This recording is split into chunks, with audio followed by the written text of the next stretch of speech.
recorded. So if there's a breakout room and I'm in it, it's going to be recorded. So I'll give you a heads up about that.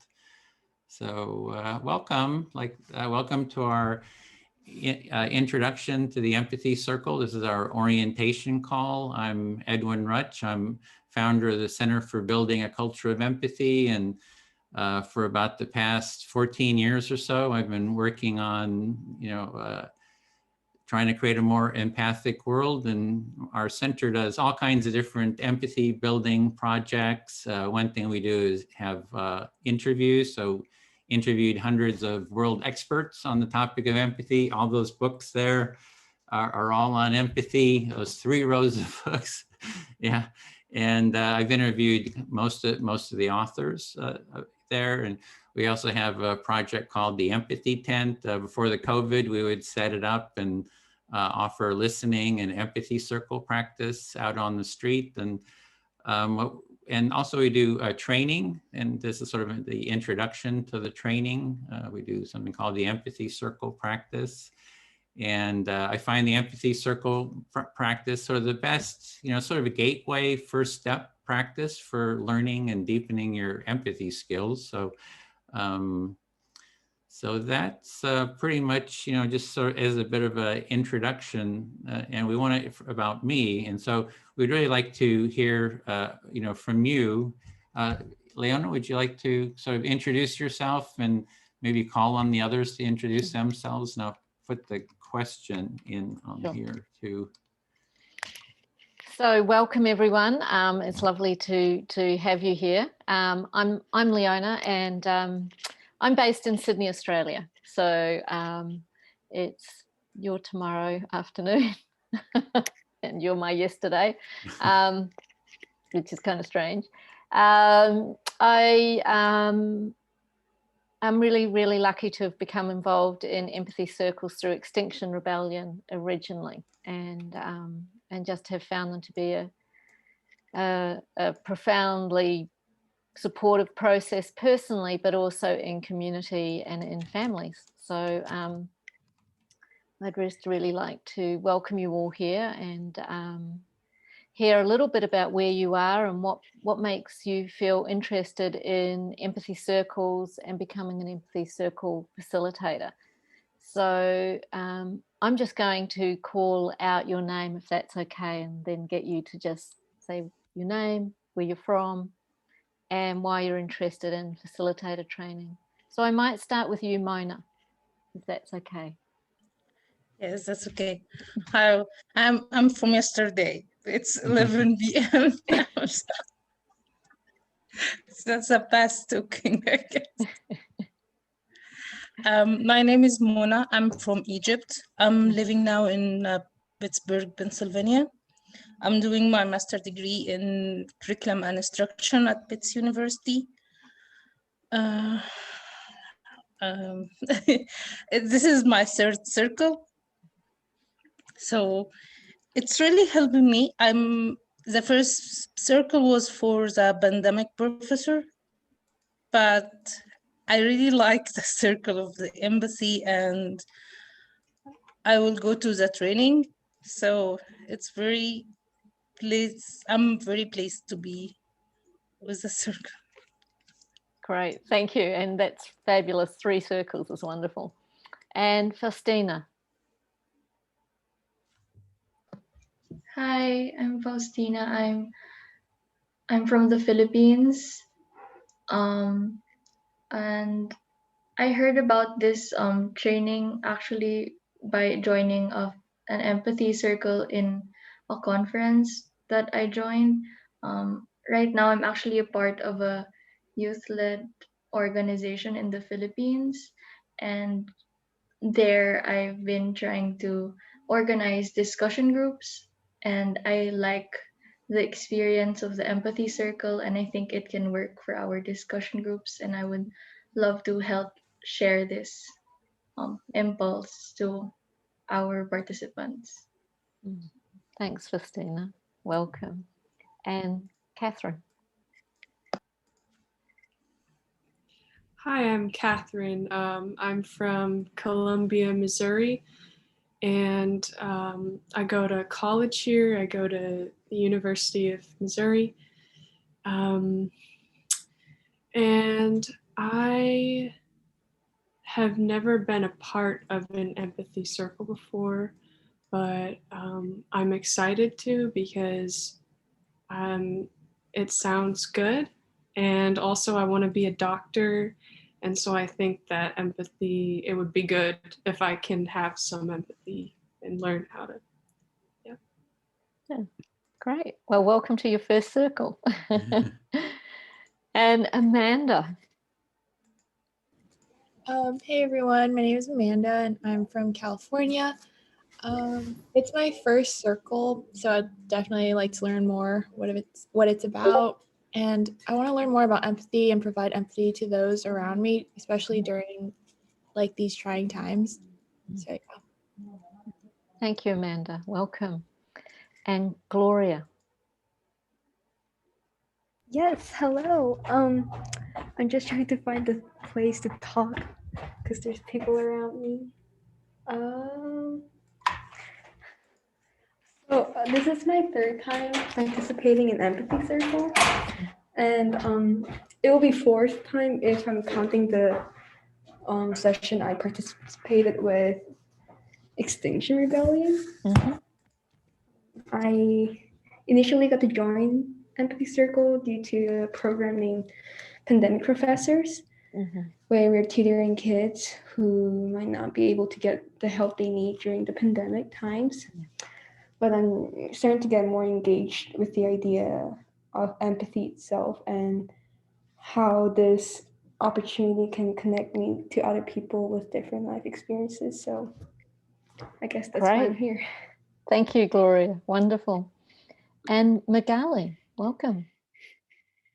Yeah. Hi. So my name is Magali and I'm from Arizona, and I'm undergraduate student studying education, and I'm participating in these empathy circles every Thursday, and I think it's a good practice, as I think it's a good skill to have when working with students. So.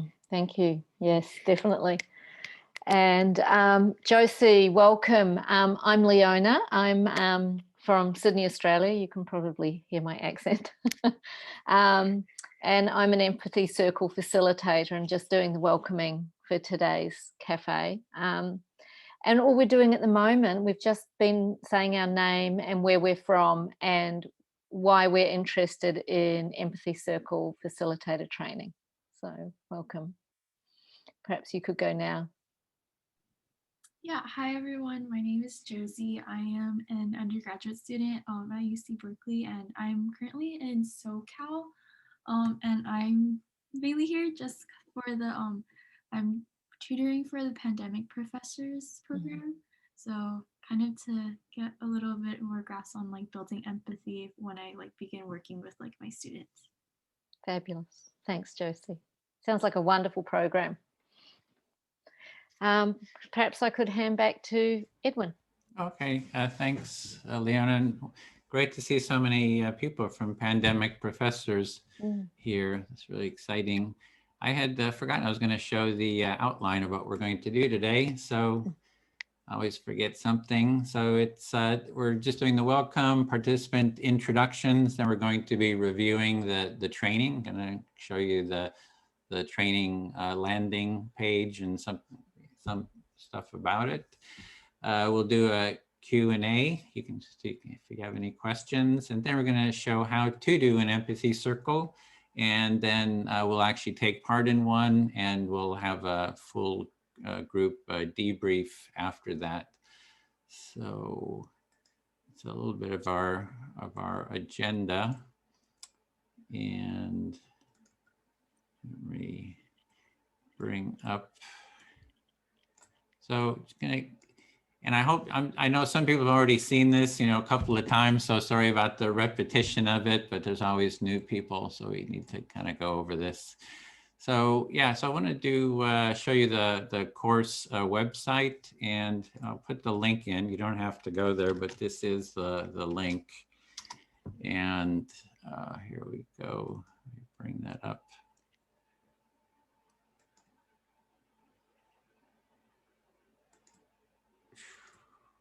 Okay. Hopefully that's showing. Okay, so this is our course website. So it's the Empathy Circle Facilitation Training. It's the introduction, and you can see here is one of our past cohorts, and there's Leona, who is going to be the trainer, one of the trainers in our next cohort, which is at this time frame, and that's going to be starting in I think in 2 weeks. So 2 weeks. 2 weeks. So this is our introductory, landing page. This is module 1, which consists of 5 sessions. They're 2.5 hours each. There's no cost to take part because the trainers really are wanting to build a culture of empathy, and they're wanting to that's just their way of contributing and sort of spreading this practice, which we think most of us really believe pretty strongly in. There is, if you want to donate, there's a link to a Facebook fundraiser and PayPal, so you can donate that way if you'd like. There's the start page. If you click on this start page, it'll take you through to Facebook. And we got some messages here.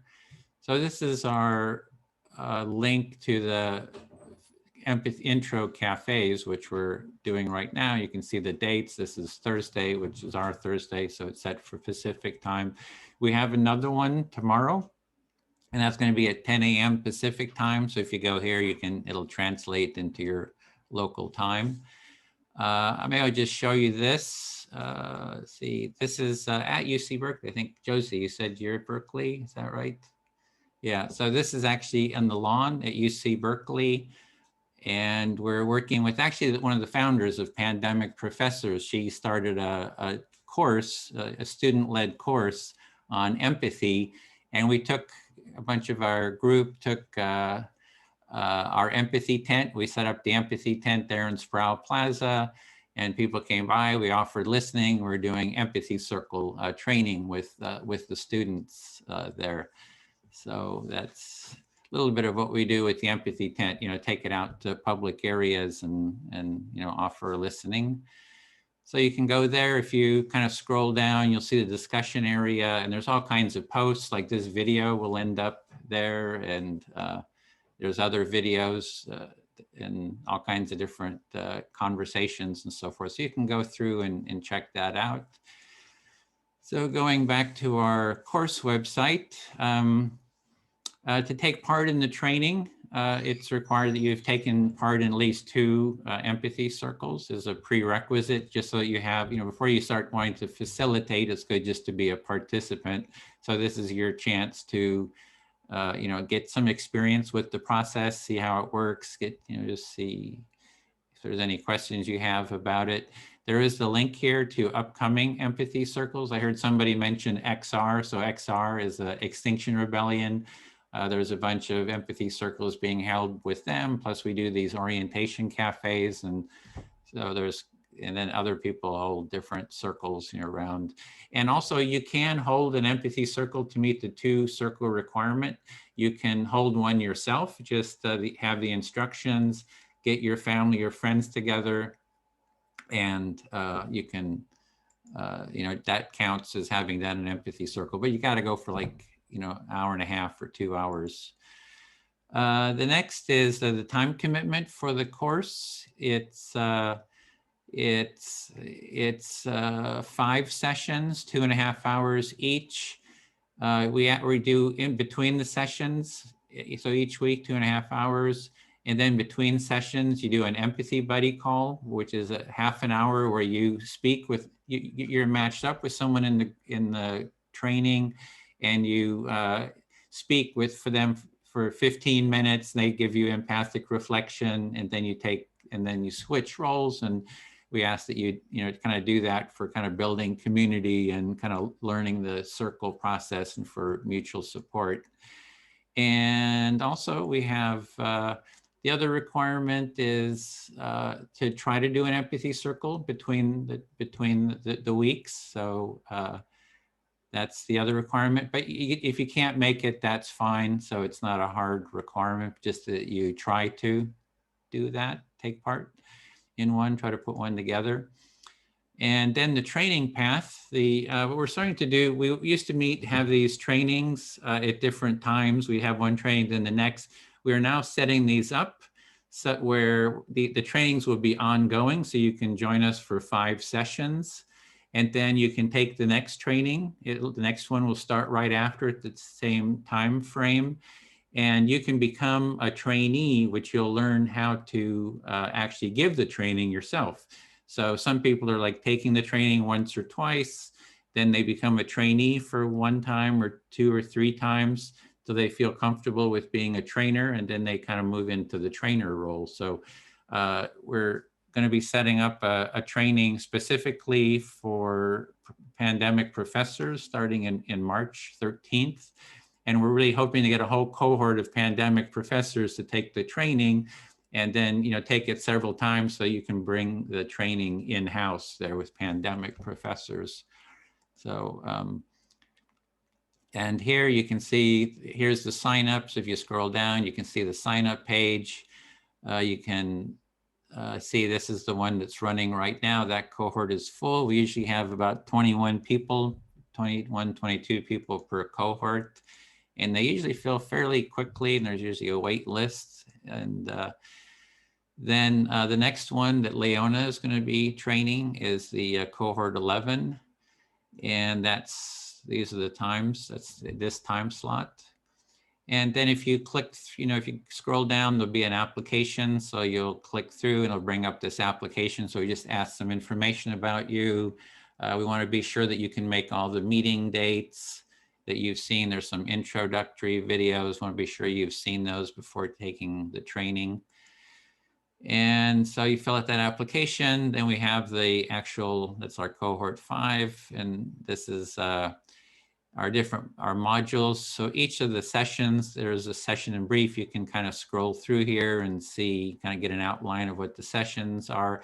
It's very practical. I mean, there's a lot of practice. We don't do all that much, didactic information. It's more experiential.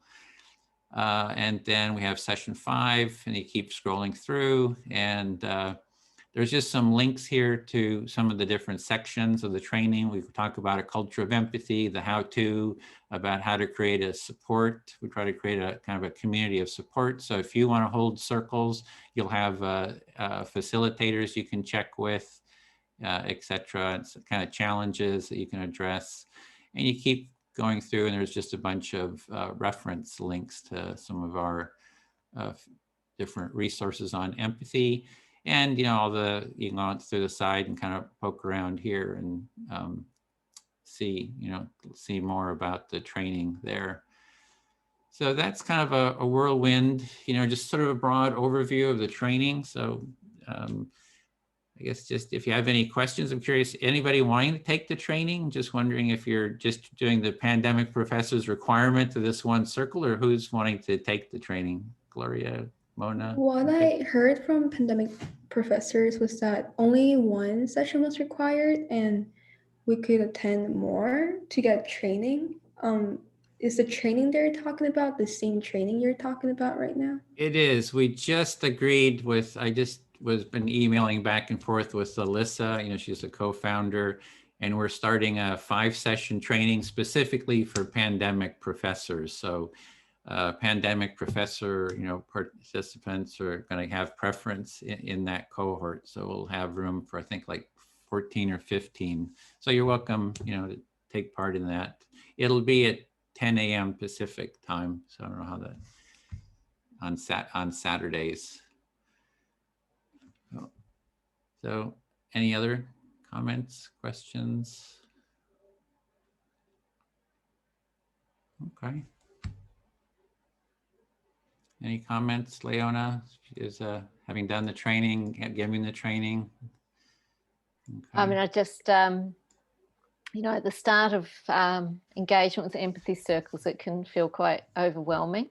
But after 2 or 3, you'll really have a feel for it. The structure's very simple and repeatable, and the skills that you develop with each week, by the time you finish, you're going to feel confident in running a circle. I just want to sort of let you know that was my experience as well, just from where you are now to here. It's very doable. Yeah, it's good to be. There's a bit of anxiety. People usually say, "Oh, doing empathic listening, reflection, you feel a bit of anxiety." It's even good just to share it in an empathy circle. Oh, I'm feeling a little anxious. You get a reflection on it. It kind of helps dissipate it. And once you do a few, circles, everybody reports that they feel much more at ease. So next, we just want to show how to do an empathy circle. So let me give you there's a little 6-minute how-to video, and I'll share that. And sorry again for those that have seen it, it's going to be a bit of a repeat. So this is it. I'm Edwin Rutch, founding director of the Center for Building a Culture of Empathy. I'd like to welcome you to this short presentation on how to take part in a basic empathy circle. So next, let's look at the step-by-step how to take part. An empathy circle starts with 2 to 7 participants. Here on the screen, we have 4 participants, which I find is an ideal number. There are 4 basic roles, and the roles rotate among the participants as the empathy circle unfolds. 1, the speaker, is the first person to speak. 2 is active listener who actively listens to the speaker. There's the silent listeners, they quietly observe and witness. And the facilitator who organizes, schedules, and hosts the circle. They also do the timekeeping, and they have some experience with the process and help keep participants in the process. However, everyone has the responsibility to hold the process and the practice. So to begin with, the facilitator will start the empathy circle. They welcome the participants. They lead introductions if the participants don't know each other. The facilitator invites participants to give short introductions, for example, their name, where they're from, and something personal about themselves. The facilitator then reviews the empathy circle process to remind everyone how it works. They announce the discussion topic, if there is one. Even if there is a topic, you can always talk about what is alive for you. That is what is on your mind in the moment. And 5, they set the speaker time limits, perhaps 5 minutes, for example. And the facilitator then asks who would like to start to be the first speaker. So at that point, the participant volunteers to be the first speaker. As speaker, you select who will be your active listener, and you can select anyone that you want. You speak about the topic given or whatever is alive for you. And so you'll speak a bit until you have maybe expressed an idea or two, and then you want to pause to give the active listener a chance to recap what they understand that you are saying and feeling. If you say too much, the listener may have difficulty in reflecting it.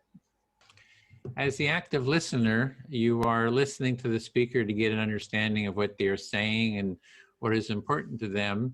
You are giving them your full attention as a supportive companion on their inner journey and exploration.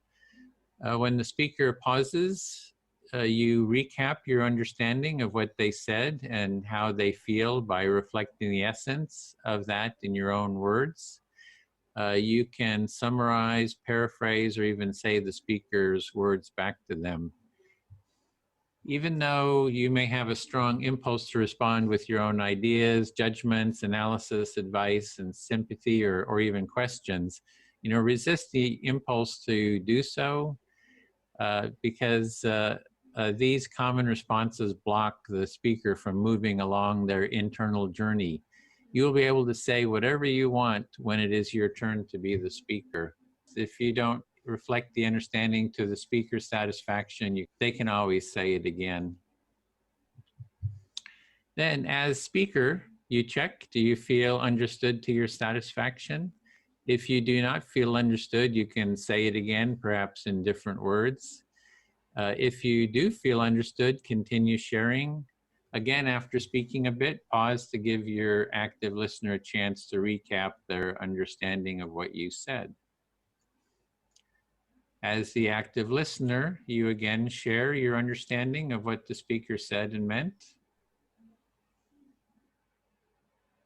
The cycle of speaking and reflecting continues until you, as the speaker, do not have anything else you'd like to say, or until you get a signal from the timekeeper. If you get a signal from the timekeeper, then finish up what you're saying in a sentence or two. After you get a final reflection, you can end your turn by saying something like, "I feel fully heard," or something like that to indicate you are done with your speaking turn. At that point, the roles then rotate. The active listener becomes the speaker. The person they select becomes the new active listener. For everyone having equal time, it is good to select someone that hasn't spoken lately, but it is your choice. The others in the circle become the silent listeners.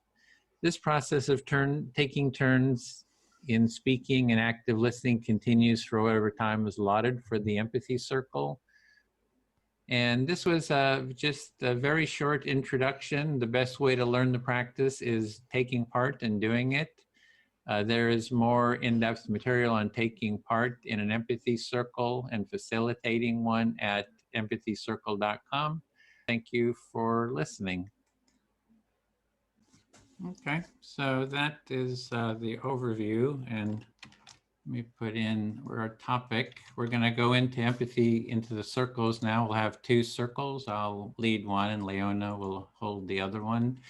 And our topic is, why are you interested in taking the Empathy Circle Facilitator Training, or whatever is alive for you, whatever is sort of on your mind in the moment.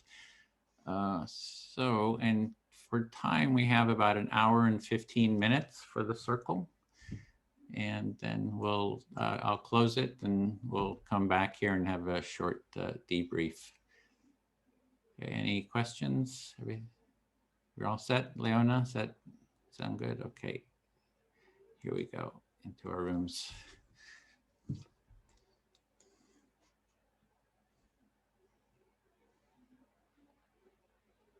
So you should see a button to join, and one group will stay here. So welcome. Does anybody have a watch? Can take 5 minutes, keep time for 5 minutes? Anything, have a little timer? If not, oh yeah, there you go.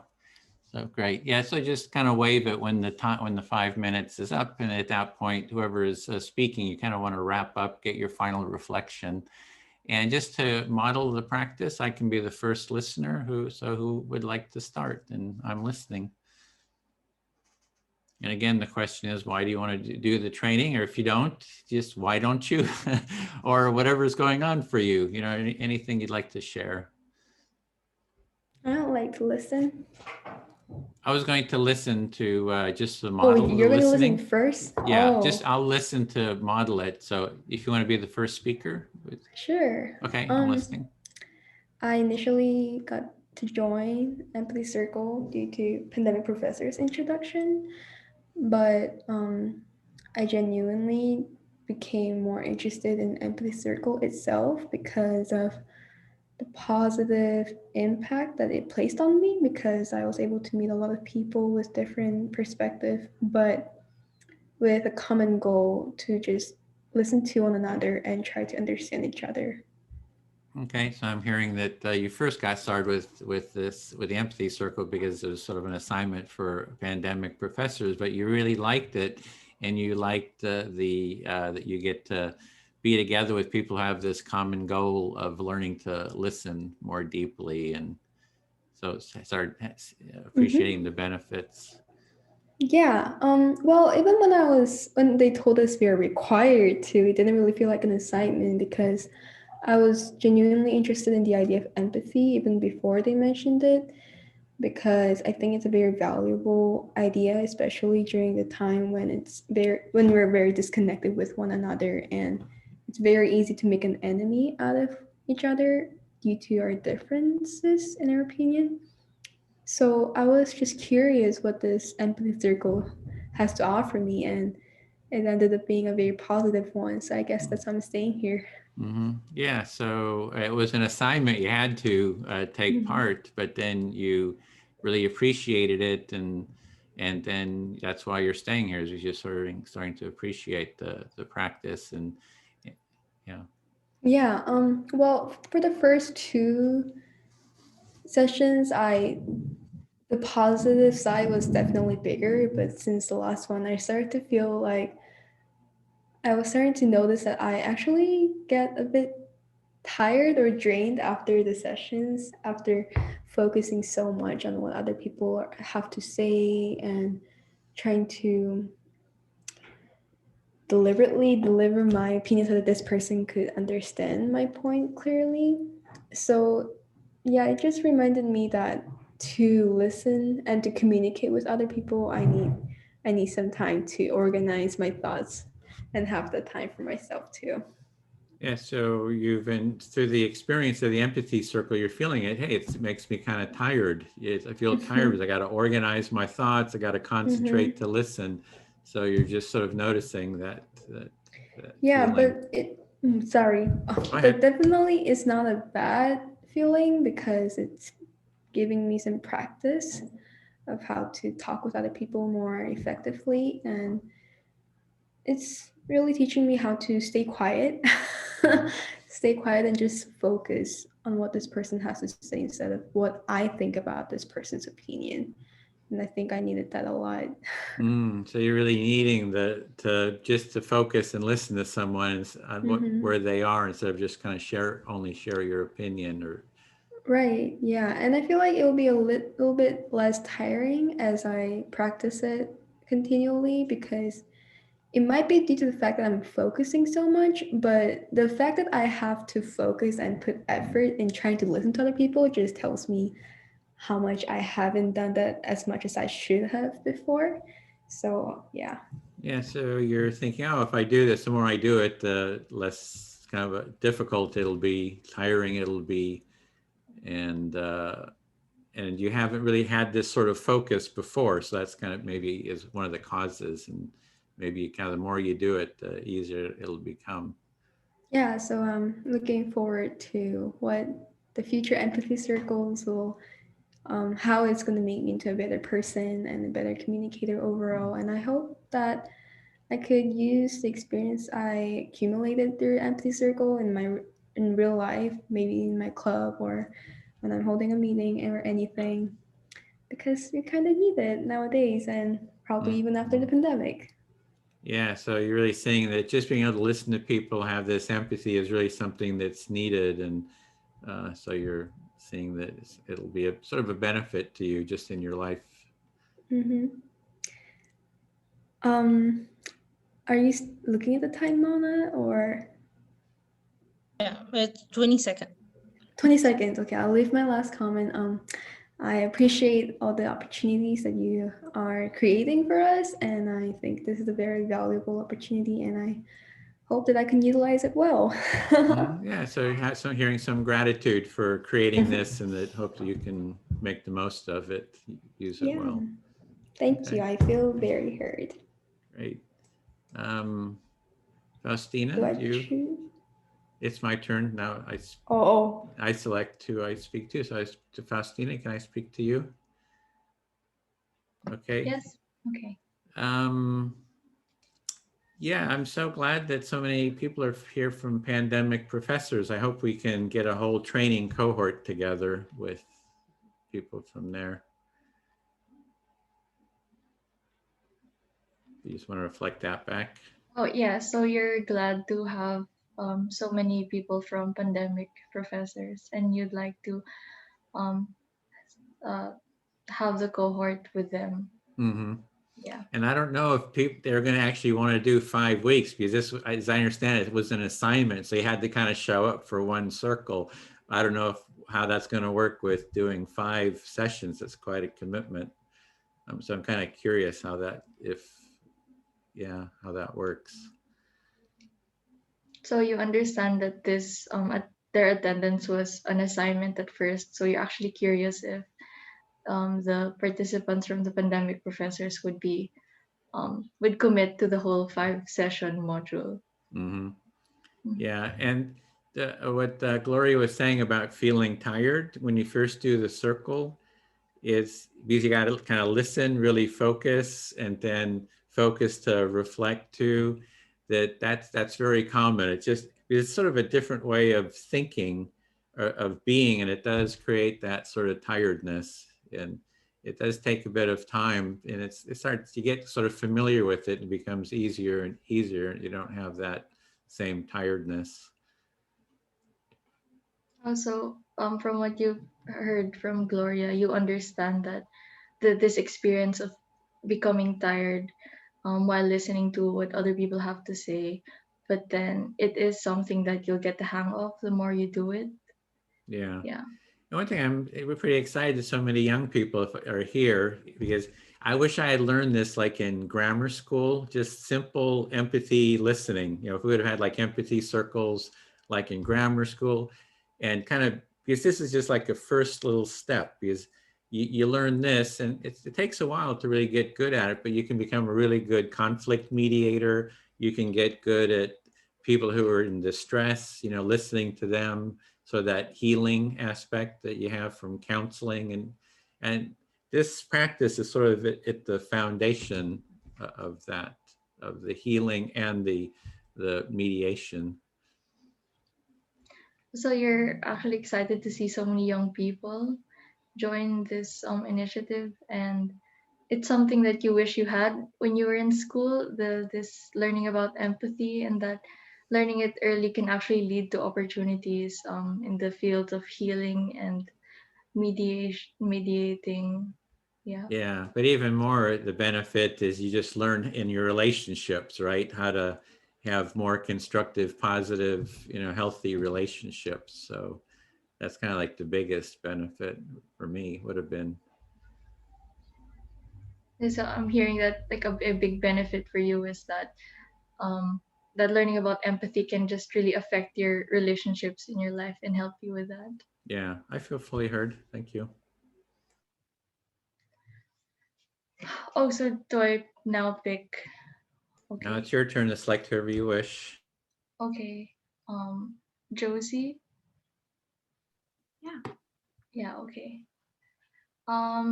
So I'm interested in taking this. I'm here because I think that empathy is something that the world needs more of today, and I would love to be a part of that movement to actually help this empathy grow. Yeah, so what I'm hearing is that empathy is something you're really interested in, and definitely something you see the world needs more of, and you just want to build that within yourself and also kind of build that within your communities. Is that kind of what you're trying to say? Yeah. Because I'm actually an activist. I identify as an aspiring activist, and in this work that I try to do, I encounter a lot of people who actually want to be heard, because their job as activists is to talk about an issue and to spread the word.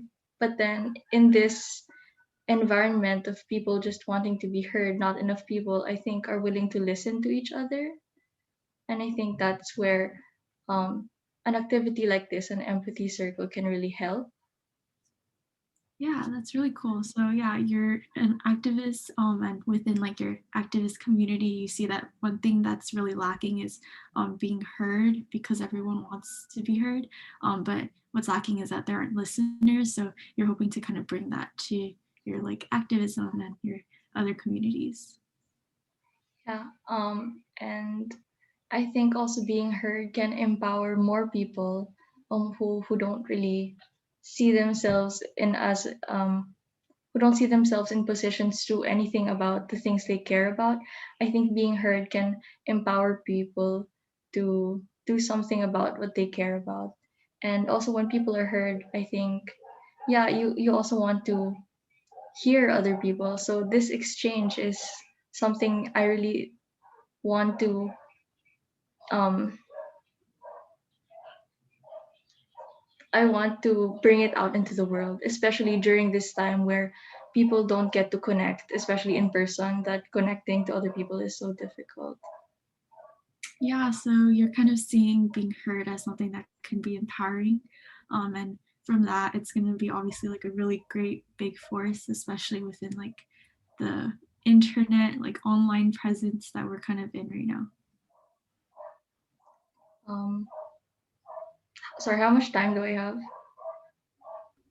2 minutes. Okay. Yeah, and I actually have, from my own experience before, I didn't want to really listen to other people because I felt like I had so much to say. And when other people were willing to listen to me, I think that's when I was more willing to embrace the concept of hearing other people and genuinely listening to what they have to say, because maybe what they have to say can help me in my problems. And I think in a discussion, one thing that's really important is that everyone is going through something different. Everyone has their own perspective. So when we listen to all these perspectives, you get a richer experience through other people.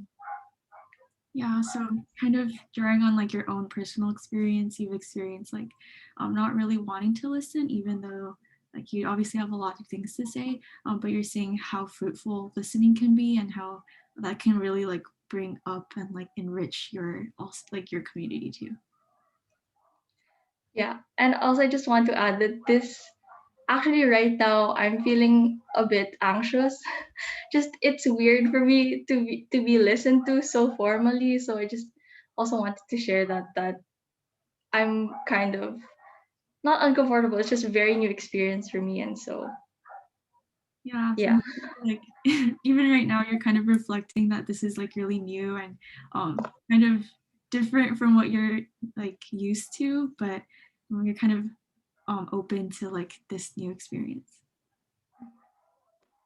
And yeah, I'm looking forward to hearing what other people have to say. Yeah, thank you. I feel very heard. Cool. And then I guess I'll have Mona. Yes. Okay. I think I'm like mainly here because this was, I guess, like an assignment from like pandemic professors and it like was kind of mandatory, but I guess like just even meeting you guys and like kind of learning about more about empathy, it makes me want to learn more and like see where this goes, because so far this has already been a really positive experience. I hear you that you are from the pandemic professor and this was an assignment too, but now when you hear all of our talking, you start to get interested in knowing more about empathy. And Yeah, exactly. And I think even just like this short meeting so far, it's kind of made me reflect on like my personal relationships and kind of relating to what Faustina was talking about, like not really knowing how to listen and not really wanting to listen to other people. And I feel like already this is kind of helping me understand what like truly listening means. And it's also like, Christina, you, from your personal experience, you don't know how to listen to other people, but now you can see what you can learn from just listening to other people too. Yeah. Is that correct? Yeah, exactly. And yeah, I think kind of drawing even more on like my own personal experiences. I think when listening to people, especially people that are going through something or struggling and you want to help, I think it can be really easy to be focused on what you're going to say to help them and like I guess, offer advice rather than really just solely focusing on listening to them, making sure that they feel heard. And I think that's something that's really important and something that I also want to work on, like, moving forward. Like, from your experience, when someone going through struggling or something and he start to talk with you, you focus on how to give them advice or help them instead of just listening. And now you can see that maybe you will listen more than focus in your thoughts and how to help them. Yeah, exactly. And I don't know, I think just kind of hearing Edwin and Gloria and Faustina like talk about their experiences, it already seems like really inspiring how they want to implement this into like their clubs or their activism, or even Edwin as he's like a facilitator and like leading these circles. I think it's really powerful how like listening can also lead to these, like, I guess, social movements, or even just like creating change within like the relationships in your life. So I feel like I'm already kind of seeing like the power of empathy just outside of like personal relationships. Yeah, and from the group you are in, you can see the power of the empathy from Edwin or Gloria or Faustin, like how each one of them can use those meaning and this circle empathy to change the world and do something with it. So yeah, exactly. Thank you. And just to make sure, how much time do I have? 141. Okay, perfect. Yes. Yeah, and I think like kind of also drawing on like Gloria and how she said that like the first few times that she came to these circles, it seems like kind of draining, and also like Faustino saying like it seems really new. I think I relate to those as well. Like it's like I've never been like listened to so intently and like actually having the focus on like what I'm saying is like also very new, and I can see like why it can seem tiring at first, but I'm also looking forward to like building up, I guess, this listening and speaking muscle in a sense. So I'm kind of excited for like where that growth goes from here. Yeah, you are very interesting to see. You can see the point of view of Gloria, how it can be drained to just be listening or just talking, and also everyone just focus to listen to you. And you are interesting and exciting to see how it will, how will you grow from that? Sorry for the language. Yeah, thank you. And I think like what's honestly like really great about, I guess, these empathy circles and how it's structured is like how people feel heard. I think especially on Zoom, I think it's really hard to have a place where you're actually like, when you're speaking, people are actually listening to you and focusing on what you're saying instead of trying to like interject into the conversation or trying to make your voice heard, and instead people are really giving you a space to be heard. I think that is really, really important. But yeah, thank you. I felt really heard. Yeah, I can see that. You can see how it's important even in Zoom meetings that all the people can just want to speak, but now we just hearing each other and let them speak. So thank you. Thank you. Sorry about the language for the second time. I'm doing my best. So I will choose Gloria. Yes.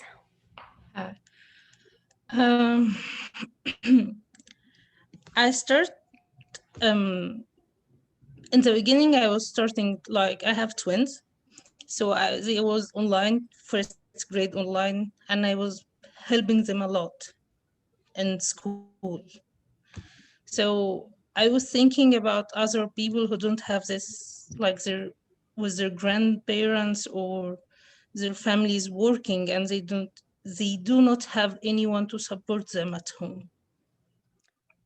So what I'm getting out from what you said is that, especially with the situation we have, you saw how people could be left out, especially when the time is hard and they could be left alone because their family members might be busy or whatnot. Yeah, and I was looking for volunteering to be tutoring or how to help help other. And I found the pandemic professor from the university email. And the first email was for the empathy circle. And I was very interested because I wasn't sure is all these people now really think about empathy. So it was very interesting. What are they talking about?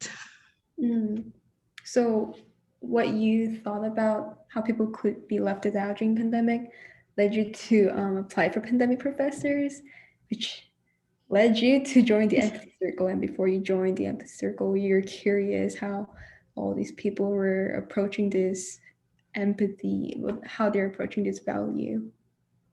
Yeah, and I was very surprising about the technique. Like, I was thinking to be empathy to someone, like Josie said, to offering help and give suggestion and advices. So I was surprising when I start to listen to people and start to speak that, oh no, that is really helpful. Oh, so after your first session with Empathy Circle, I assume that you found it very very valuable. It was a very valuable experience after you experience how listening to other people and feeling listened by other people is makes you feel very good. Yeah. Especially me, I'm talking too much. Like when someone talked to me, I just got caught in my ideas. Like, how can I help them? Or like just said, or I just lose control of focusing. Like I always told my husband, I have this rabbit inside my head. When I took on something, I found some idea and oh, this is interesting. So I start talking that idea and then I lose, okay, what we are talking about. But to stay and listen, it's make me focus. No, I need to listen because I will repeat what I am hearing. So that's helped me in my personal life also. Wow. So after you, like it was a very new experience for you because you naturally tend to formulate ideas and thoughts in your head while you're talking with other people, and that makes you talk a lot instead of necessarily maintaining your focus of what the other person is saying. But during Empathy Circle, you kind of had to because you had to repeat what this person was saying without telling them what you think about their ideas and thoughts. Yeah. And also that helped me with my anxiety. Like, I don't need to think about the problem or about the solution, like getting this person help. He just needs someone to listen to. So it's feel relieved that I don't have this barrier and responsibility. I really listen to him. So So it felt even relieving that you didn't have to think about the solution to this person's problem because all you had to do was simply be there and listen to this person and pay attention to what the person you're talking to has to say to you. yeah. My little girl is very sensitive and she liked me a lot.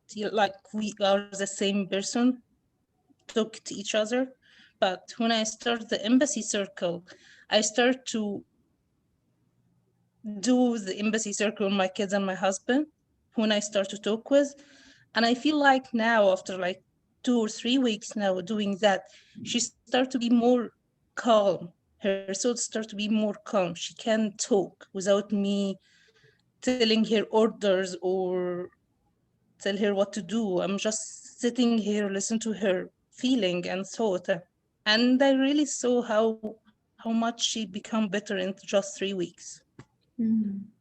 So all the skills you learned in Empathy Circle didn't just stop in the Zoom meeting, but you expanded it to your personal life, to your family members, and you're able to see a change in your family members even in that short amount of time, 2 or 3 weeks of.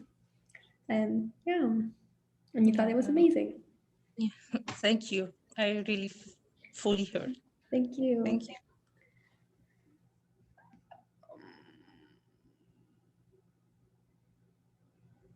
Do I choose? Yes, it's your up. You choose whoever you wish. Good to speak to somebody you haven't spoken to yet, but it's your choice. Wow. Josie?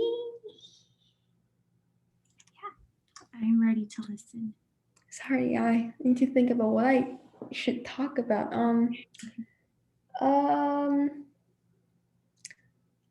I think I value empathy because I simply enjoy listening to other people, especially people with different life experiences than I have, because it teaches me a lot of things. It made me think from a different perspective, and it kind of breaks a lot of the stereotypes and prejudices that I had before. Yeah, really cool. So what I'm hearing is that you really value empathy because it allows you to hear from people, especially people that come from very different walks of life from you. And from that, you're able to learn about different cultures and just different ideas. And that's helping you be more understanding too. Mm-hmm. And I mean, those experiences doesn't have to come from like necessarily positive ones, because one of the reasons I applied for pandemic professors was also because I had a pretty positive experience before with tutoring after I did um, jail inmate tutoring. I had this kind of perceptions that they might be a bit scary, but when I actually went there to tutor them, they were at my age. Um, People acting like that their age, but with just a bit different history. So just make me feel like I really shouldn't, like I shouldn't judge other people based on their situations that was a bit unfortunate for them.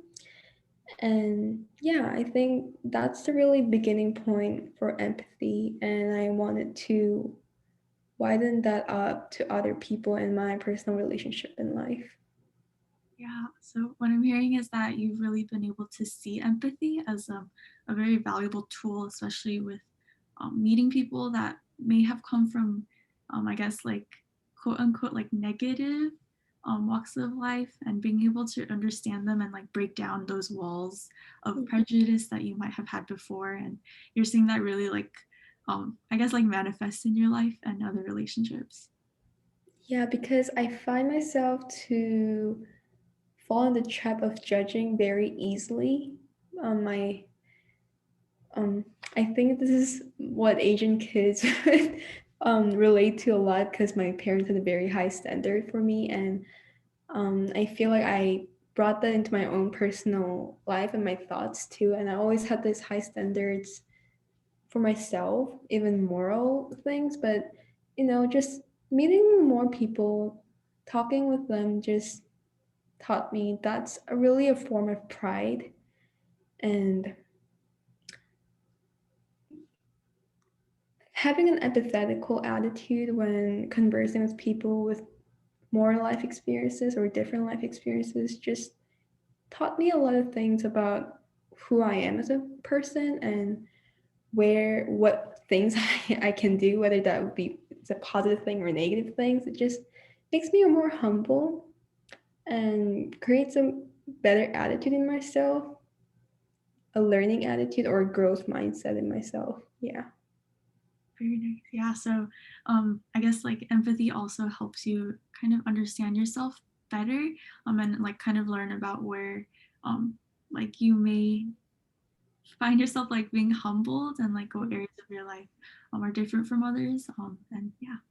Yeah, because it's really easy I find it really easy for me to think that, oh, I'm better than whoever, but the more I talk with people with an empathetical mindset, the harder it becomes for me to think in that way, because really I could be the person in jail. I could be the person that I was judging. I could be the person that I thought that I remorse about in the past, you know. So yeah, I think it's a very valuable mindset and attitude when you live in the world. Yeah, so kind of going off like your previous point, like I guess learning to like meet people and talk to people with this like empathetical mindset is helping you kind of see where you guys are maybe like more similar, or how like your differences don't make you that different. And yeah. Thank you. I feel fully heard. Awesome. Okay. I think I'll talk to Edwin, if that's okay with you. I'm listening. Let me think for a sec. I guess I'll just kind of talk about like what's been on my mind recently. So I guess one thing is, I guess it's been a week since I guess this semester started, and kind of winter break. It was like a really drastic change of like being alone at home with my parents, to like being back on Zoom and like talking to a lot of people again. And I think that transition was just a little difficult for me, just like meeting a lot of new people. I think like one thing I struggled with was like being heard, especially in Zoom meetings, feeling like I wasn't contributing to a conversation, and like just not being able to talk was one thing that was difficult for me. So what I'm hearing is you want to just talk about what's up for you, what's going on in your life, and you've been at home in the break, kind of just with your parents, and now you're sort of making this transition, going back to school, being with a lot of others on Zoom calls, and somehow in the Zoom calls, it's like you don't feel like you're able to speak or contribute to the discussion, or I think. Yeah, that's exactly what I was saying. And I guess kind of explaining like why it doesn't feel like I'm being heard sometimes on Zooms is, I guess like you're in a room and you're kind of in this grid. I guess like a lot of you guys could probably relate to that. And when you aren't able to speak, you're just another box, and you don't really feel as if like you're really a presence or a person there. And I guess that feeling kind of plays into, I guess, like feelings of like do I have anything to offer, or like just kind of like negative thoughts I feel like are really easy to kind of fall into. And it's like definitely not just me. I feel like a lot of people are also going through that. So I think that's just something important to talk about as well. Yeah, so you feel it's important to talk about how when you're like in a Zoom call, there's all these boxes, and you feel like, oh, I don't have anything to say, or you're really not feeling heard. And if you're not feeling heard, sort of your sense of self-worth is kind of questioned. You start questioning and have sort of negative thoughts because you're not able to sort of share and be heard. Yeah, exactly. And I think like the nature of just everything being online, I think a lot of people at times say like, yeah, reach out to people, like, you know, just shoot them a message, ask them to like get on a call with you. And it really is that simple. But I think for a lot of people, like thinking that people are still accessible in the same way they are in person versus online is something that's hard to grasp. And I guess that's one thing I really want to just like have more conversations with people about, and like kind of breaking down that wall of reaching out to someone online isn't as, I guess, intimidating as it sounds and seems. And like, it's kind of one of those things you also practice. Like the more you do it, the easier it comes. So. So it sounds like you're maybe sharing your concerns with others, and they're just saying, oh, just go and send them an email, kind of reach out. And it sounds like it's sort of a wall that you're trying to sort of bridge. Like, how do you kind of start reaching out to, and it's maybe a little bit of a challenge, or you're trying to figure out maybe how to do that? Yeah, exactly. And I think like trainings like this, like about empathy, I think it's something not everyone really thinks about, but I think it actually plays like a really important role. Like when you're talking to people, like when you reach out to them and like you do end up having a conversation with them, like making that really intentional and like actually having a fruitful conversation from that. At the root of it, like a lot of it is like empathy. So I think this is also like a really great way of building that up. So you're seeing that to sort of communicate with others, it's good you're seeing maybe the value of empathy sort of at the core, that of conversation is sort of this listening and this empathic empathy. So you're kind of seeing maybe the value of it. Yeah, definitely. And I think even in conversations, I guess this is something I've been kind of just like reflecting on, like why do people have conversations? Like why do people talk? And I think I guess like today kind of added to that definition of just like being heard. Like when people come to a conversation, they want something to like offer. They want to share something. They want to get something off their mind.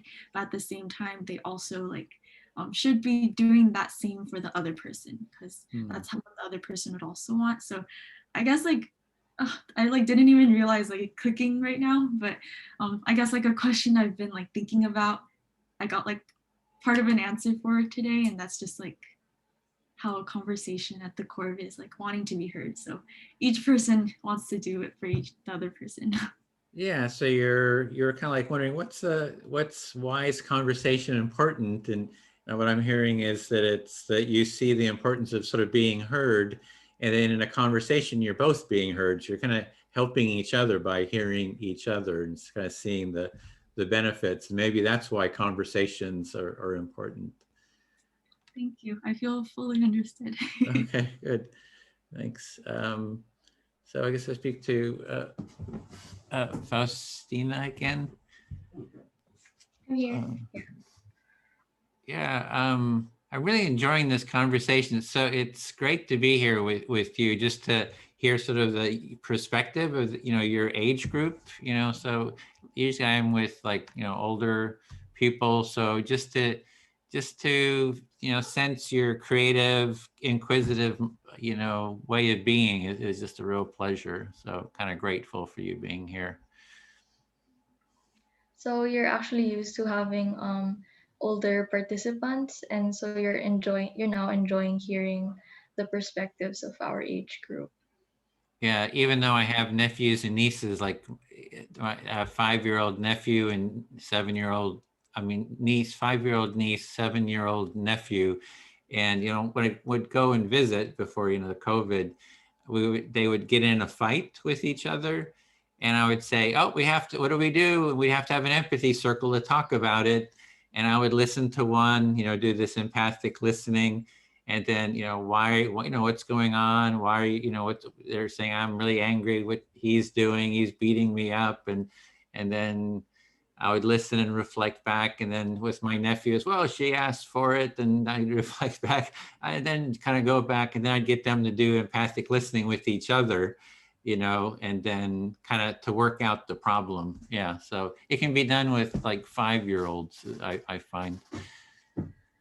So you're talking about your experience of actually facilitating this active listening exercise with your younger family members, and that even at a young age, it can be used to kind of resolve conflict.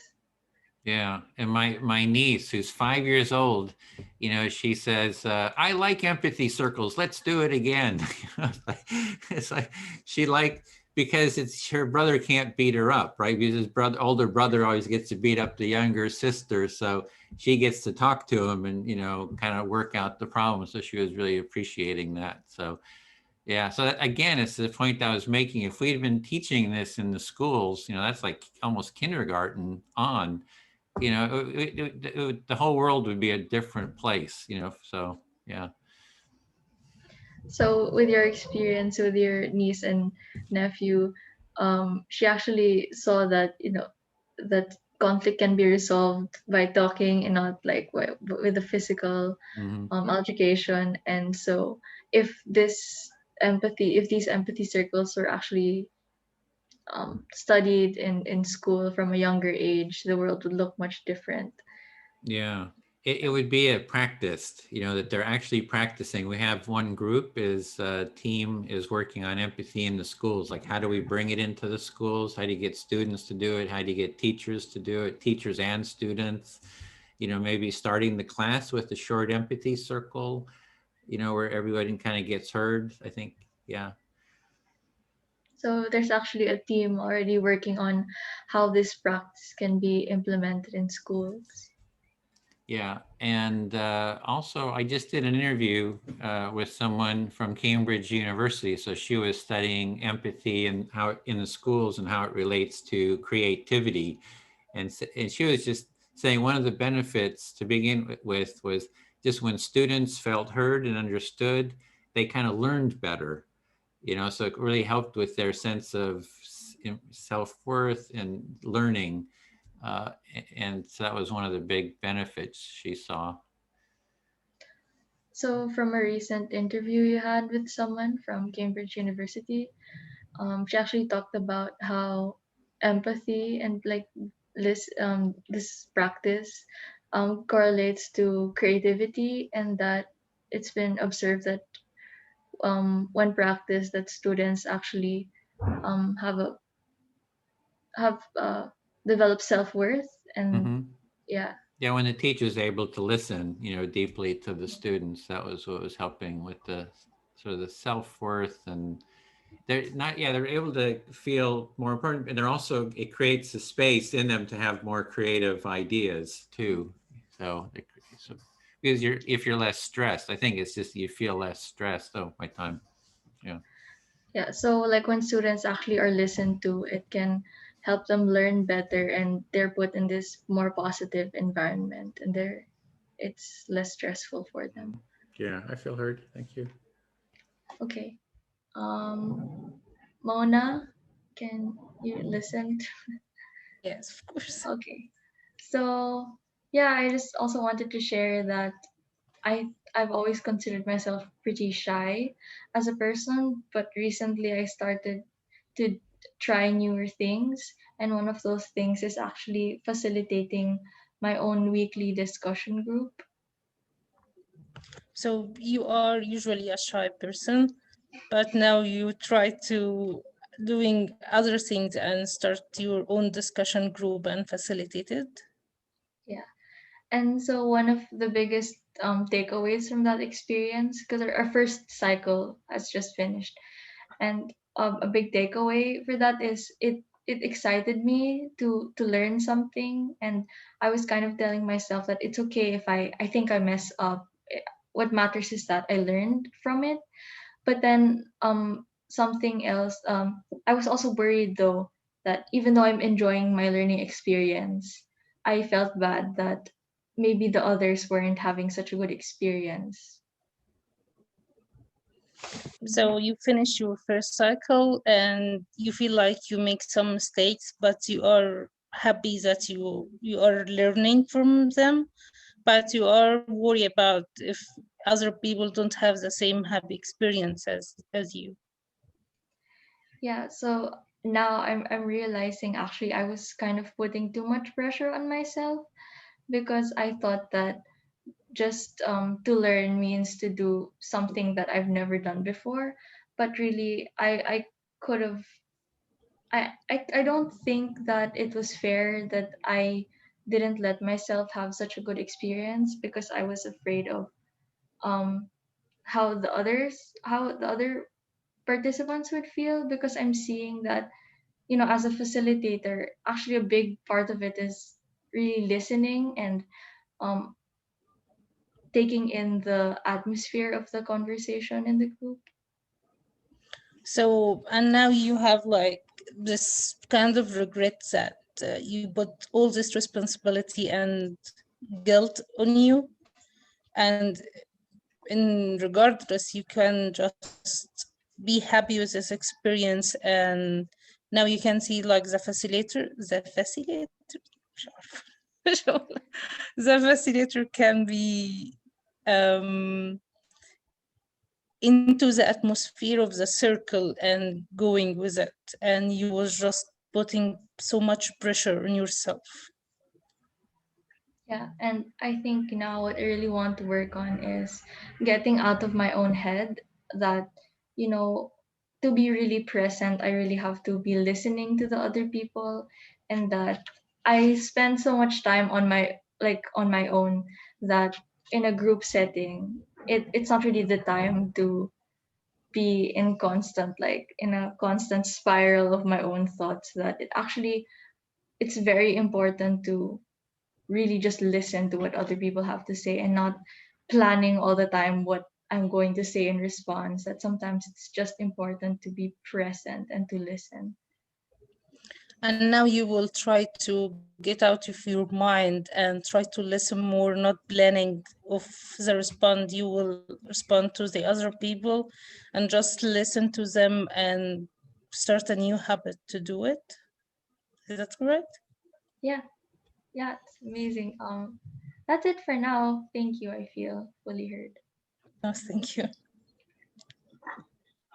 I will choose Josie. Yes, did I pronounce it right? Yes, you did.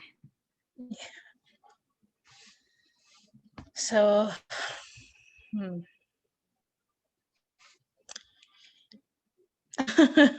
I sometimes I forget what I was about to say, but let's start with the groups, like the empathy circle and the groups. Like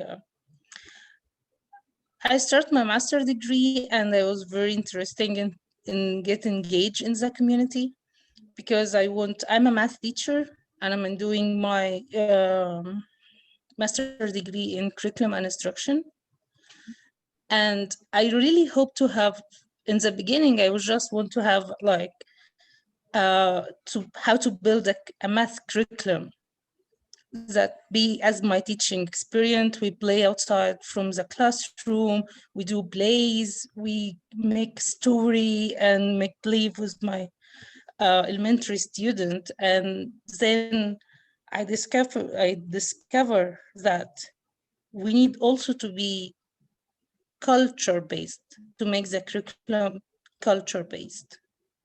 Got it. So what I'm hearing is you're currently a math teacher and you're pursuing your master's, and as like you're kind of building your curriculum off of kind of what you've experienced and what you've kind of thought of what a curriculum should look like.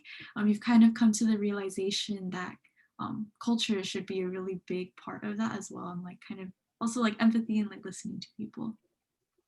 Yeah, and I guess the empathy circle gave me that opportunity, because in this third time I listened to a lot of people with different experience and different culture, and that really helped me to understand I need to listen more to other people, like to start to do another activities.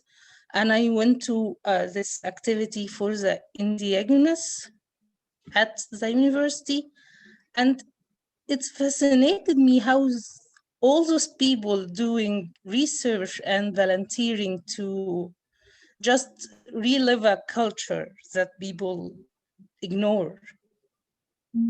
Got it. So what I'm hearing is kind of learning, as you're like learning kind of the value of listening, you've been able to like experience different cultures, meeting people who are involved in research and other education opportunities has been like enriching for you as well.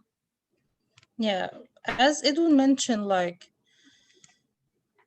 the small kids in the kindergarten and the elementary until 4th grade.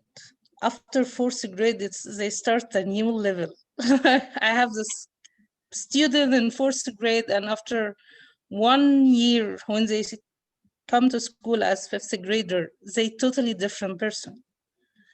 So like from K to 4 and from K to 5, it's a very important phase for kids.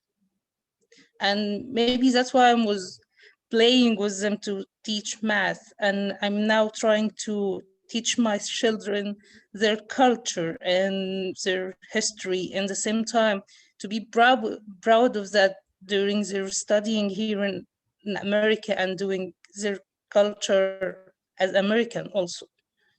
So what I'm hearing is you've been able to like witness in your students how important the grades 4 to 5 is, like that transition, and you're seeing like even in your own kids, like bringing together not just learning curriculum but also learning culture and also learning about their own heritage and identity while like growing up in America is also really important. Yeah, and I think Empathy Circle and listen to each other and listen to the student will make them feel engaged into the classroom. Like my culture in the curriculum, I can be creative during learning. I can be heard. I can speak, I can become who I am. Like I can choose whatever I want from the curriculum, whatever I want from this culture, and build my own self.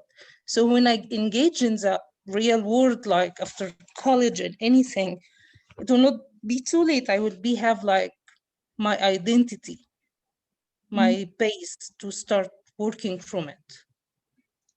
So what I'm hearing is like you're seeing how empathy can really help children at a young age kind of develop their own identity and kind of express themselves and really find themselves and set that basis as they go into adulthood and like whatever career path or whatever kind of like lifestyle they pursue. It kind of sets that base for them as an adult. Yeah, thank you. I feel fully heard. Of course. Okay. Gloria, would you like to listen? Yes, I'll be glad to. Okay. I guess like one thing I did want to share is I guess like a lot of people touched on this too, but I think this is empathy, like learning how to like empathy circle. I literally had no idea what that was like before like an hour ago. But I'm like already seeing how important it is, and like I kind of wish I did this sooner. Like even though Edwin said like he wished he did this in like grammar school and like at a younger age, I'm like I don't think I'm like super old and I like considering myself still like young, but even now I feel like this would have been so valuable to kind of have integrated like growing up and like throughout like my education as like I guess even younger person. Like I see how important that would have been and like how that could have changed. And yeah, I think it's like really great that there are like organizations like this that are like pushing to have this be integrated with the educational system.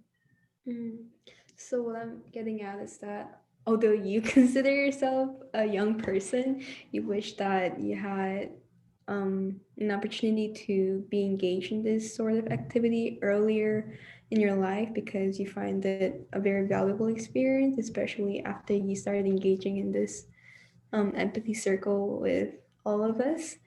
And also, you also find it important that there are organizations like empathy circles that are trying to incorporate these value in people's life, their personal life, and the education of the kids. Yeah, and I guess kind of going along that train of thought, like just like this group, I feel like there's so many voices being heard and like kind of sharing of ideas, and I think I guess a lot of the like tension that's happening, like especially in America and like I guess in the entire world right now, like these conversations like are important to have, and like at the core of that, like empathy is like what's gonna kind of make these conversations like fruitful. So I'm kind of seeing like how I don't know, like this was like a very timely, or actually it's like always a great thing to like learn about empathy, but like especially like considering like how our like society and our like problems and issues are like going on. I'm really seeing like, how important it is.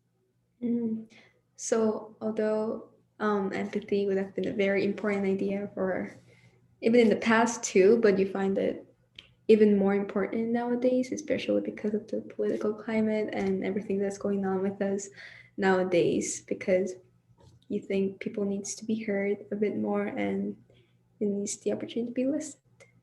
Yeah, and I think having like a really structured like empathy circle is like really great. But I think also being able to bring that into just like normal conversations and like that I guess mindset of like really listening, I think is what this is like really cultivating. I feel like yes, like the empathy circle, like the structures, like I really love this.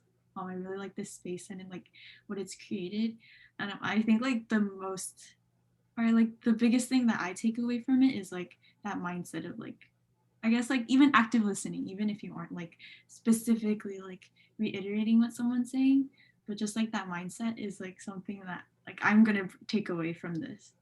So you find it very important, and you also gained a lot from this experience personally because you find it very important to have an active listening mindset when you're with someone because it gives you a lot of information, and it also makes the entire atmosphere a bit more safe. You didn't say the word safe, but that's what I got out from the way you're describing this atmosphere in the Zoom meeting. So yeah. Yeah, and I think also what like this structure allows like people to do is really like slow down. I think that's one thing that I feel like just the way our world works right now, everything feels like it's go go go, and like you're really just focusing on yourself and like like either if you're a student like getting your next assignment done or like getting a paper finished or like completing like XYZ, or like even if you're working or like you're like taking care of children, it's like you're always focused on like the next thing to do, but I think having these conversations to like slow down and just like think and reflect are really important as well, and I think that's also another thing that these circles are kind of bringing forward. So you find the value of empathy circles not just of the fact that you're practicing the active listening skills, but also it gives you a break from the mindset of you have to keep pushing yourself, and it gives you a break to look around you and look into yourself, think about and process what's going on around you and what's going on around with other people's lives. Yeah. Yeah, exactly. And I think that kind of, oh, thank you. I feel fully heard. Thank you. Faustina, would you listen to me? Yeah, listening. It's way past my bedtime, so I'm feeling a bit drowsy right now, but I'm actively listening. I'm trying my best. I appreciate that what Josie just said, because I really relate to her about this you gotta go go go kind of mindset. Even an hour before this meeting, I was so stressed about my assignments that I have to turn in tomorrow, and I guess having a commitment to join the empathy circle also gives me the break to just cut off from the mindset for a bit and connect with people. Yeah, so you're a bit drowsy now actually because it's a bit past your bedtime, but then you actually you did relate to what Josie said about experiencing this fast-paced mindset, and actually committing to this empathy circle gave you that break to slow down. And yeah. Yeah, because you can feel very overwhelmed when you're really focused on yourself because you feel like you're the only one going through these emotions. But when you share it with other people, you actually can find out that a lot of people around you are feeling in a similar way, and you're not alone. And the fact that you're not alone in this journey just gives you a lot of affirmation and encouragement in a way that you might not receive in conversation where people are so ready to give you a solution, like gotta do this, you gotta do that. Yeah. So yeah, it actually for you it can be overwhelming sometimes when you're going through something and you feel like you're alone and going through it alone. But then to actually hear about what other people are going through is can be affirming and encouraging more than in conversations where people are trying to like give you advice, because when you Right. hear what other people are going through, it actually makes you feel less alone, that other people are also experiencing these things.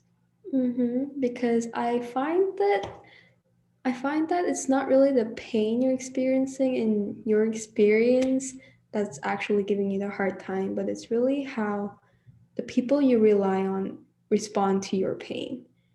And um, it could be really hard to be in a situation when you feel like you need someone to rely on, but then you ended up feeling very alone. So I feel like empathy circle just help us build that skill to be a reliable person to one another. Yeah. Yeah, so actually the most painful part of a situation isn't the actual hurtful experience, but actually how other people respond to your experience. And the empathy circle that practice can help people become a more reliable person in that way. I'm actually going to college that's religiously affiliated, and since I'm a biology student, like the hot topic is like the church and science, and but I find that it's not really that people hate the church, but it's more like they were hurt by the responses that people who are religiously affiliated, um, the response they gave to people, and it just shows that the people who say they hate the church had certain type of expectations towards others, but they just didn't get in, they just didn't feel welcomed. It's really not from the religion, but it's really from the people. And I feel like a lot of the culture could be changed by what attitude we take when to the person right in front of us and around us. Okay, so from your experience pursuing science education in a religiously affiliated organization, we see that what people's perception of like a religious group, it's the negative perception doesn't actually come from the actual religious beliefs, but more of how these organizations react to other people, and sometimes this reaction can be unwelcoming. And Mm, you believe that this culture can change actually when these reactions are different. right.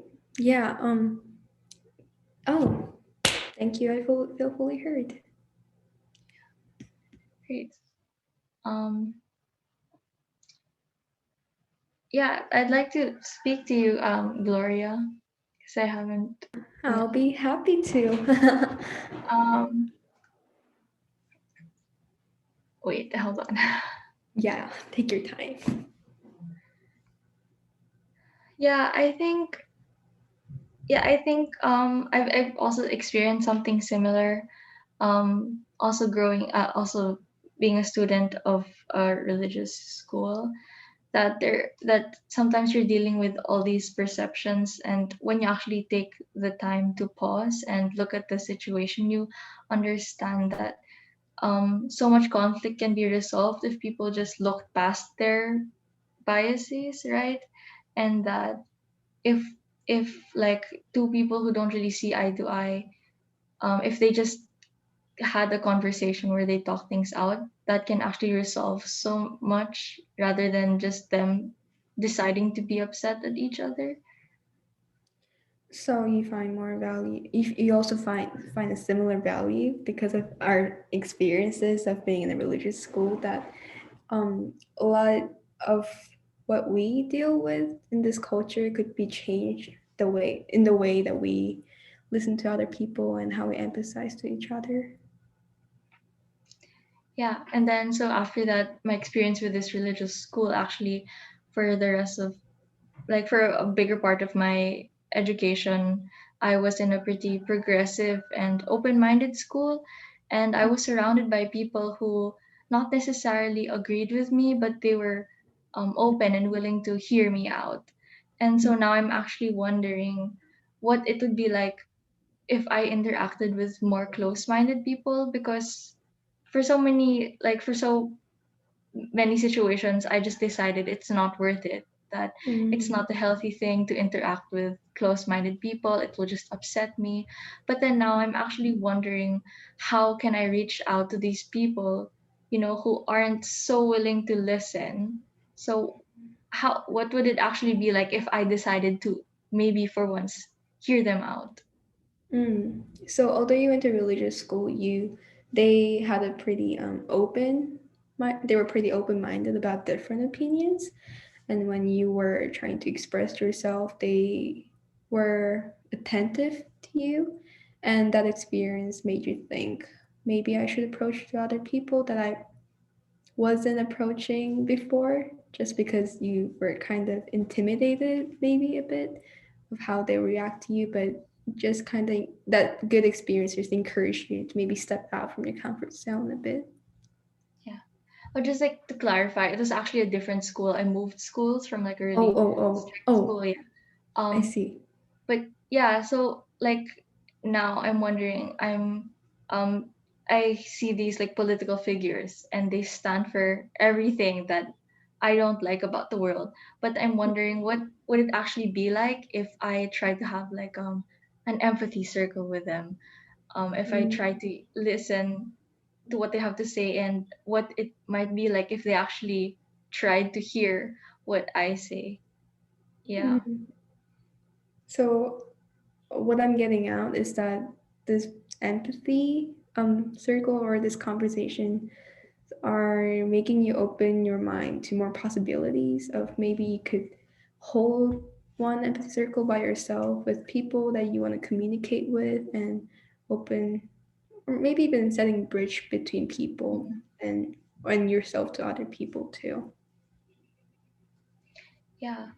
Um yeah, I'm now encouraged to reach out to people that I kind of didn't really hear out, and maybe I can try listening to them. But I'm just wondering now, how should I approach them, because even if I say that I'm here to listen to what you have to say, like if like thinking about my own experience, if someone that I disagreed with before suddenly approached me and like wanted to have Mm. an exchange, I'm just maybe actually I wouldn't feel so comfortable with that. Mm. So I'm just now trying to think about like how I can approach people with this new attitude of wanting to listen. So although you do know the value of empathy, you're not quite sure how you could use this in a specific method to reach out to people because people can't say they'll not feel they'll sorry, I'm stuttering. They might feel uncomfortable when you're just simply reaching out and say, "Hey, let me listen to you." You know? Well, I Thank guess you. that's the end. Yeah, I feel heard. Thank you. Thank you. Is it my turn, Ken? Um, Edwin, you wanna listen to me? Yep, I'm listening, and I'm just sending out a notice. We have 5 minutes, about 6 minutes to closing. Listening. Man, I'm so tired, but um, continuing with what maybe I was sharing with Faustina, I found that most of the time that disagreement doesn't necessarily mean I hate you, but nowadays it's so easily people's opinions are so easily interpreted as I hate you or I love you kind of way, especially through media. And I think that's why I value more of these personal conversations because the person I'm talking to is listening to me directly from me, not through interpretation from other person or a political person or a media that has to get more viewers. Yeah, so I'm hearing you're tired, feeling tired, but you're still here, and that you have concern, hearing concern about if people disagree with each other, it means that you don't like them in some way, and that's kind of coming through the media maybe. And when you're in a circle like this, just talking, you kind of get past that somehow. Mm. Yeah, because I'm not a U.S. citizen, but there are moments when when I appreciate the fact that I'm not a citizen here because it almost feels pressuring that you need to choose a side. You got to be a liberal, you're a conservative. And if I was a citizen, I probably won't be sure where to stand because there's truth in every position, and I don't, and there's not an absolute truth or absolute wrong, but it just feel like people are making it, and the media is making it there's an absolute justice and there's an absolute wrong, and I don't find that true, so it's a bit disturbing.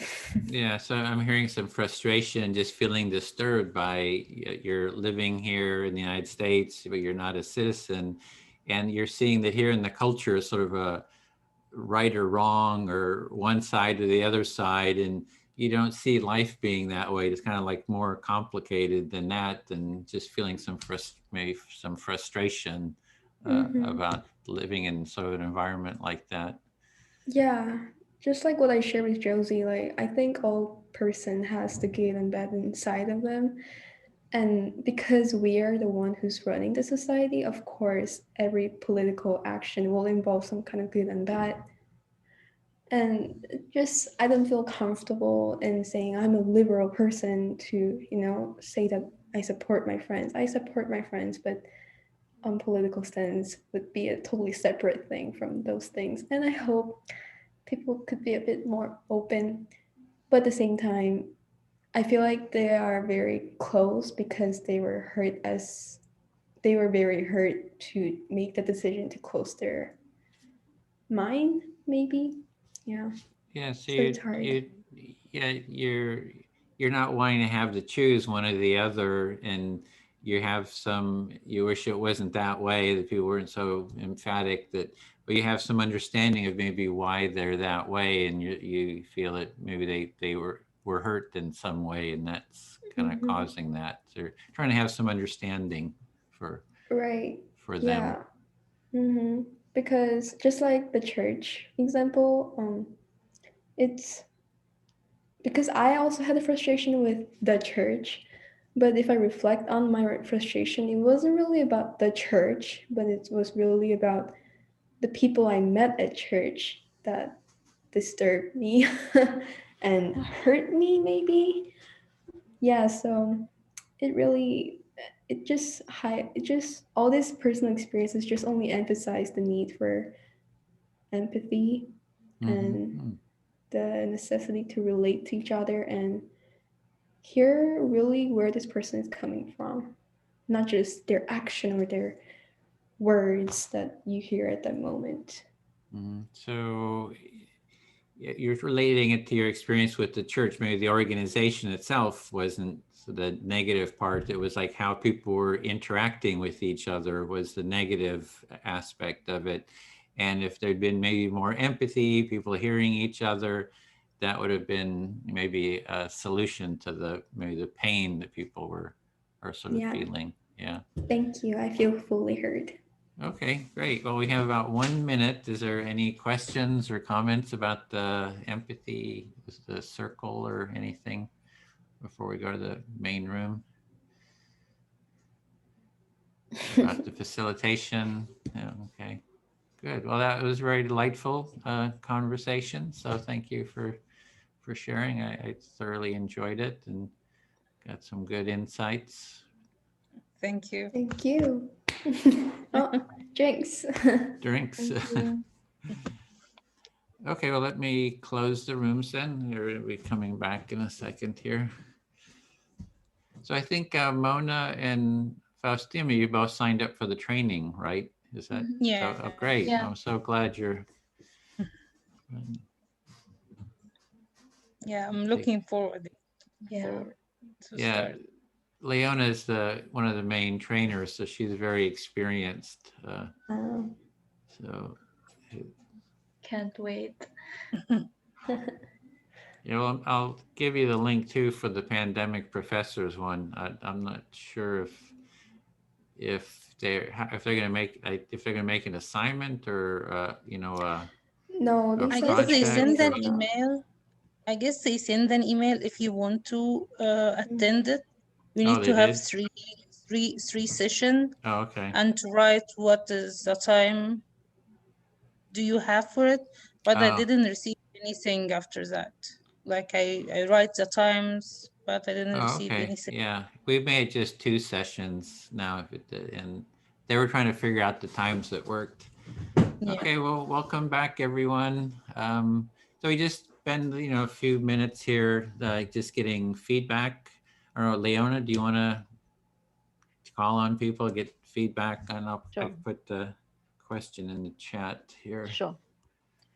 So this is just a lovely end to the kind of an empathy circle to really just sense in what you found helpful, what you enjoyed, what you learned, if anything, any insight you had for the circle, and just taking, 30 seconds or so to just share into the circle. And just for ease of getting through this process, because people tend to be shy on Zoom, I will nominate people to speak.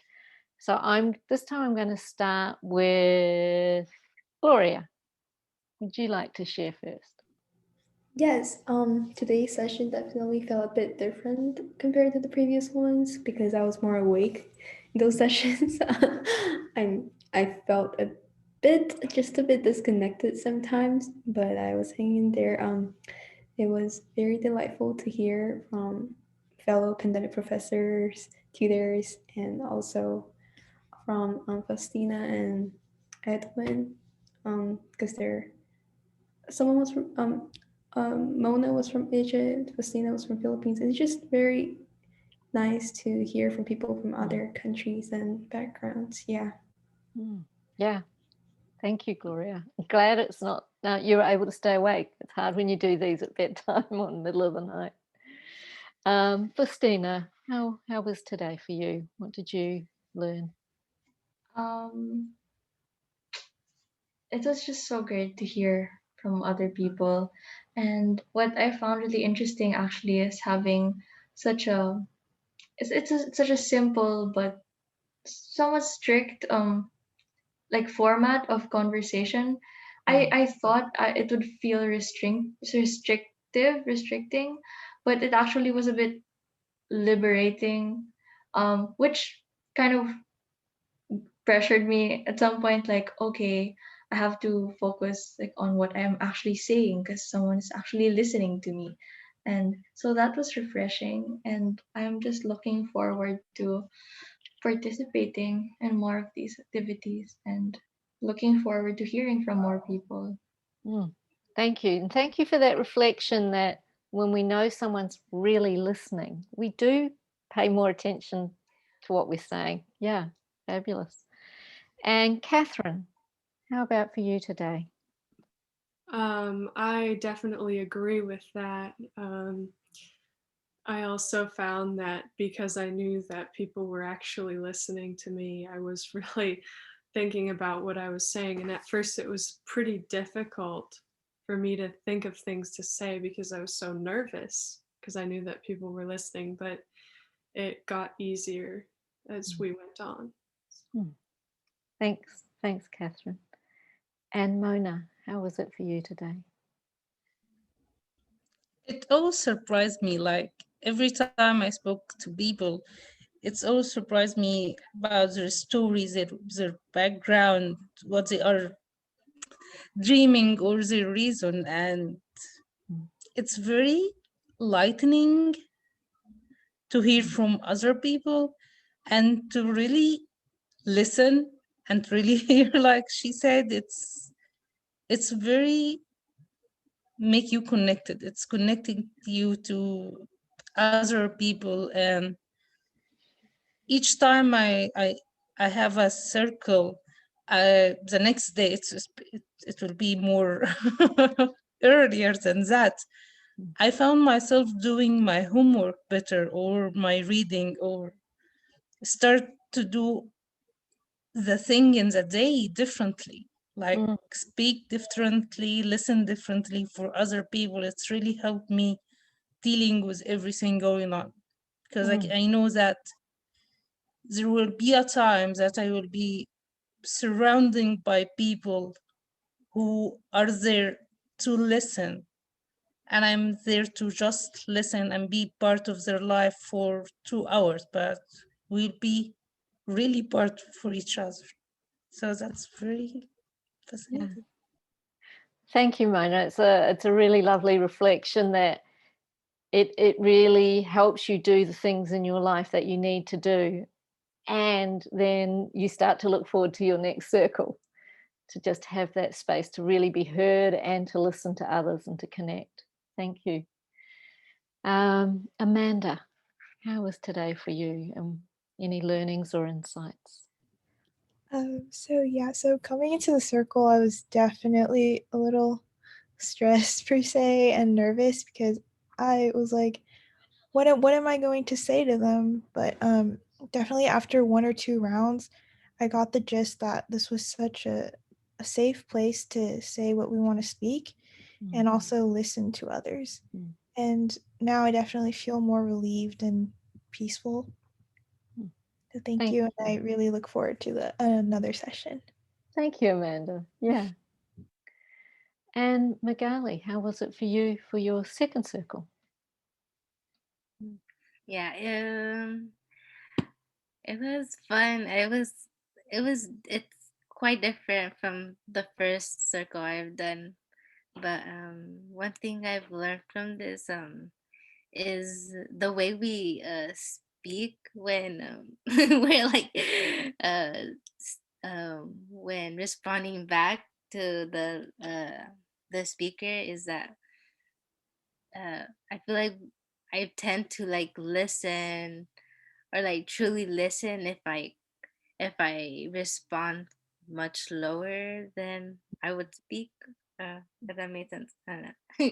Yeah. Yeah, that does make sense. When you are reflecting back, you find if you're reflecting back more slowly than your normal talking, that's really part of the listening. Yeah. Thanks, Magali. And Josie. Yeah, so coming into today, I like didn't really know what to expect. I just kind of came because like for pandemic professors, they like kind of carded us for us to come, but like I think coming away from that, I'm like really grateful I came out today and I was able to have conversations.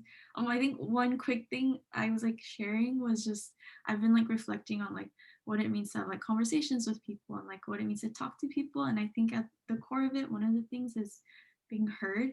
And I think with being heard comes 2 parts. So it's having a space to speak and also having a space where people will listen. And I think this empathy circle really like sets up a structure that allows for both of those to happen. So I don't know, I personally just felt really heard and I feel like I hope I was able to help other people feel that too. So yeah, I'm really grateful for today. Yeah, thanks, Josie. I can feel that gratitude and that sense of how the structure of the empathy circle really supports both being deeply heard and listening to someone. It's fabulous. Thank you. Edwin.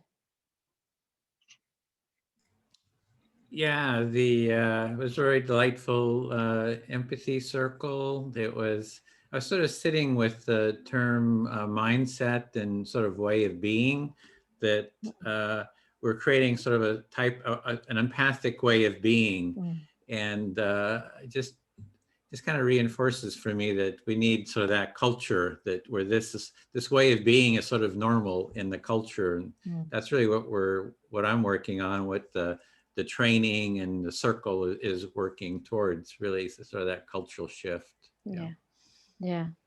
Thanks, Edwin. That's that bigger picture. So there's this beautiful interpersonal space that we have in each circle where you really connect with people and hear about their lives and what matters. But then that ripples out, and that's what I love too, this idea that this can change things, Yeah. So thank you for letting me to participate today. Okay, was that everyone? Okay, yeah. Great. Okay, so let's see. Next up, before we close here, we have 2 trainings coming up. So that's the one, cohort 11. That's the one Leona's the trainer on. That's at this time spot, and Mona and Faustina are in that, and others are welcome too. There's another one for pandemic professors that's going to be specifically oriented towards pandemic professors. I think you'll probably get an announcement from Alyssa soon about that. And if you click through that link, you'll find out sort of more, you can sign up there and find out more about that. We have a feedback form, which I'm going to put a lot of links in here. So we got the feedback form. So if you can click on that right now, if that's the last link there, if you click on that right now, it should bring up a in your browser. It should bring up a feedback. Whoop, no, it's the wrong one. Sorry about that. Okay. Let's see. Sorry, let's see. Where is that? We have a yeah, filled out. I guess this is the right one. Oh, is it the right one? Oh, I did. Yeah. Okay, I scrolled up too high. So that is it. That Your is the feedback, yeah. that's the feedback. So you click on that, type in your email right now. And if you just type in your email, and that just gets us you can give some feedback about this orientation. And yes, and so again, we'll be here next week doing one more of these at the same time. And then tomorrow, if you're here in the United States, you know, at 10 a.m. Pacific time. So that's like in 12 hours. There'll be another one of these if you want to come and join that one too. So with that, I'm going to say, just share one feeling. Let me put that in there. Just write one feeling that you have right now in the moment. Like I'm going to put happy into the chat. Grateful, great. And just in the closing, we're going to just do what we call jazz hands, just to say goodbye. And we can get your jazz hands, also a nice portrait for group portrait, if you're willing to just give a little jazz hands. Yay, got everybody. So I hope to see you soon. Thank you for taking part. See you next time. Bye. Have a good night and have a good day. Yeah. Bye. Thank you so much. Thank you. See ya.